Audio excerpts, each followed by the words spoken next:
parking lot at UAW Local 602. The UAW is excited because yesterday it was announced that we are now partners in the Blue-Green Alliance for clean energy jobs for the future of America.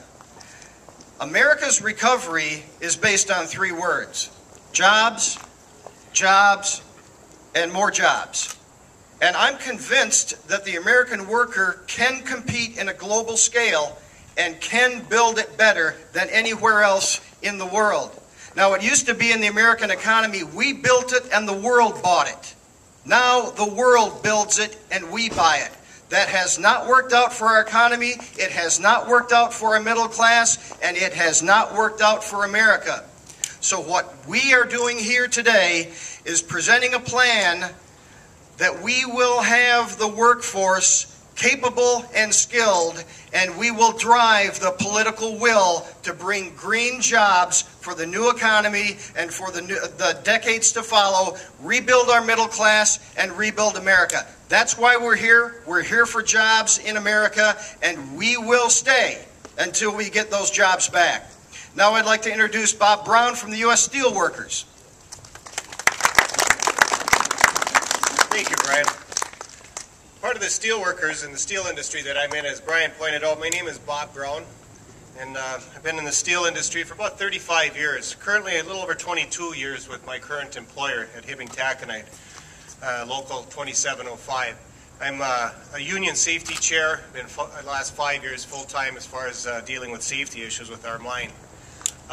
Last year, Minnesota kind of made some history. I was laid off in the middle of May last year for 10 months.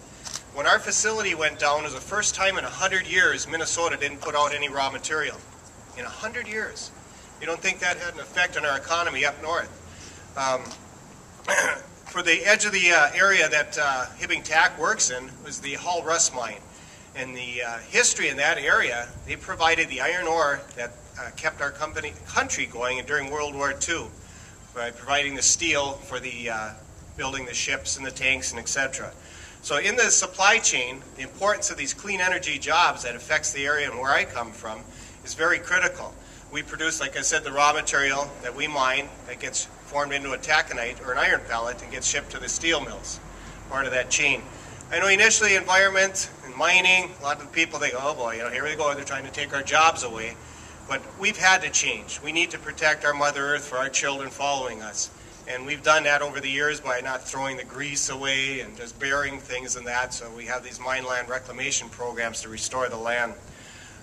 The economy was a big effect of it. Like I said, the importance of it. Last year when I was laid off for 10 months, it was hard to watch my tax dollars that are subsidizing these wind generators that they're buying from China and Europe, when they're gearing up the Duluth Superior Port to offload them while me and my fellow workers are at home.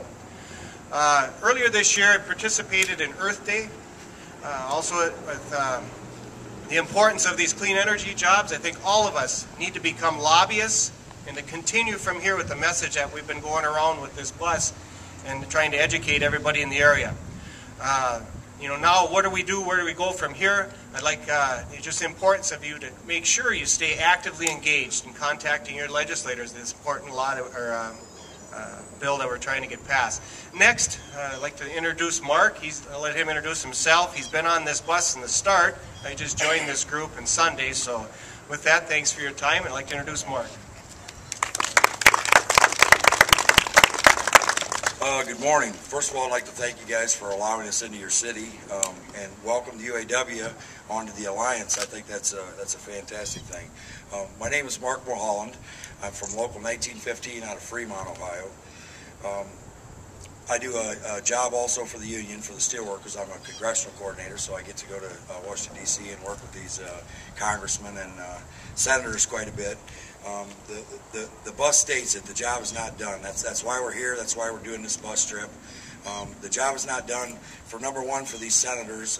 The House has passed some comprehensive legislation, but the senators are holding off on it, and that's what we're out here for. We're trying to put a little pressure or a little reminder that you guys shouldn't have taken the summer off when there's 4.5 million people out of work. nationwide unemployment rate's at about 10%. You guys here in Michigan are hit extremely hard with the automobile industry. You're looking at about 13.6, and that's just the people that haven't. There's people that fell off the grid, so your unemployment rate actually is a lot harder or a lot higher. Since we started this trip in Los Angeles, I'm from a small town in Ohio, so I guess I didn't realize that. Of course, the news don't show you the stuff, the devastation, the homeless people, the people that's lost their jobs, people that's lost their houses, their cars. You drive down some of the interstates and you see people living under bridges. It's absolutely horrible. It's absolutely horrible that these people took the summer off when our economy's as bad as it is. The job is not done also means the job's not done for us. For us as union workers, for the environmentalists, we need to put some pressure on these guys. And the only way to do that is to call them, to write them, to tell them this is what we want. We have to have jobs, and we can't wait. The economy is horrid. It's not been this bad since probably the Great Depression. They've coined this the Great Recession, but in my opinion, it's not. It's simply another depression. Other than the stock market hasn't closed, the unemployment rate is way out of hand. I really truly believe that these guys squabble up on Capitol Hill, and this is not a Republican issue or a Democratic issue. It's an American issue, and these guys need to come together and work together to create these jobs, to pass this legislation, not only for a cleaner environment but for jobs. This is kind of a historical event as far as the environmentalists and the unions kind of doing a marriage thing that we're all fighting for the same thing, which has never happened before. So I think that's a fantastic thing. Also, I really would like to thank you all very much and turn this over to Dan. Thanks, Mark. I'm Dan Fingus. I'm with the Michigan Laborers Union. We represent 12,000 Michigan residents across the state who do professional construction work. And I'm standing here today for those 12,000 men and women because we need jobs here in Michigan. As Brother Mark just said, we have the second worst unemployment in the country, and we are hurting for jobs. And here in Michigan, we also have, in the unemployed, a skilled workforce who for years have spent time understanding how to do the manufacturing, the building, and the maintenance work that is needed for this green economy.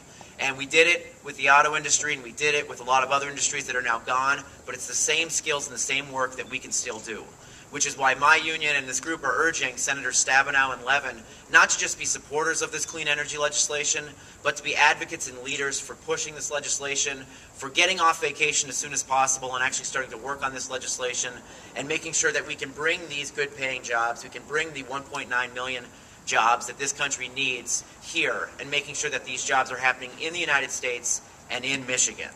The Home Star and Building Star components of this legislation, it's comprehensive. There's so many components. For us as the Laborers Union, is so important. It's about residential and commercial energy efficiency construction that our union can do, and that with the support of the federal government, we'll be able to actually have the jobs in, and that's going to help this state and the country. So I don't want to take up too much time. I'm going to end with that, but we need the jobs. This will bring the jobs, and hopefully Senator Stabenow and Levin can hear that and can respond. I'm going to introduce Gail Miller, the Legislative Director of Sierra Club, Michigan Chapter. Good morning, I'm Gail Miller from the Sierra Club. Sierra Club is the nation's largest and oldest grassroots environmental organization. We're very proud to be a partner in the Blue-Green Alliance and standing here with our friends in the labor community, urging our leaders at the federal level to get off their rears and pass a strong clean energy bill. We are working towards building a clean energy economy. Building a clean energy economy will create the jobs that we need in Michigan and throughout the country to get our state and our nation back on track. However, currently the energy bill that can do these things is stalled in the Senate. The House has done its job, but the Senate has failed to move forward, and it needs to get the job done. Here in Michigan, we've seen firsthand the devastation and the problems associated with addiction to dirty fuels, the disastrous oil spill into the Kalamazoo River. That, on top of the disaster in the Gulf, should be a wake-up call to all of us that we need to end our addiction to dirty fuels and move towards a clean energy economy. In addition, millions of our workers are unemployed. These are workers that have the skills and the desire to help build that clean energy economy. A strong clean energy bill must include the nationwide energy efficiency standard and renewable energy standard, make polluters pay for the carbon they're emitting into the environment, and provide assistance to people who need it with high energy bills. When passed, a clean energy bill will create millions of jobs throughout the country, including 37,000 to 42,000 good-paying jobs here in Michigan. It will strengthen our economy through job creation, especially in small business. It will rein in the pollution that causes climate change and help protect our country from skyrocketing costs of dirty fuel. Our message to the Senate is simple. Please stop sitting on your rears while our workers in Michigan are standing in unemployment lines. Your job is not done. Please pass a clean energy bill to help us build the future for our state and the country in the clean energy economy. Thank you. I'd like to next introduce Luke Canfora, the Political Director of SEIU. Hey, good morning, everyone. I first just want to thank UAW 602 and Region 1C for having us here, and also to welcome you guys to the Blue-Green Alliance. This is just great, just how big this organization is getting, how many different sectors of organized labor have joined the environmental movement for us to move forward on this. The Service Employees International Union, while we don't directly represent manufacturing, our members understand that an increase in green jobs in that manufacturing base means an increase in everywhere else that affects us. An increase in those service jobs, property services and janitorial. An increase in tax bases in local governments and state governments where we have members. That sort of thing. They all know that that's what we need to do. That's what we need to do to grow the economy here. Now, Mr. Fredline said he's convinced that American workers are the best workers in the world. I'll go one step further. I'm convinced that Michigan workers are the best workers in the world. And our theme here today is finish the job. And I know as far as the laborers, steel workers that are here, the UAW and SEIU members, our guys go to work every day and make sure the job is done right. And here, the Senate's been dragging their feet for over a year since the House built that bill and passed the bill. And you know who isn't dragging their feet? Is India and China, and they're beating us to the punch on this. So it's time to call these guys, call our senators, tell them to lead, call these other guys that are on the fence, tell them to get their butts off vacation and back to D.C. and pass this, and let's create some jobs here in America. So thank you, guys.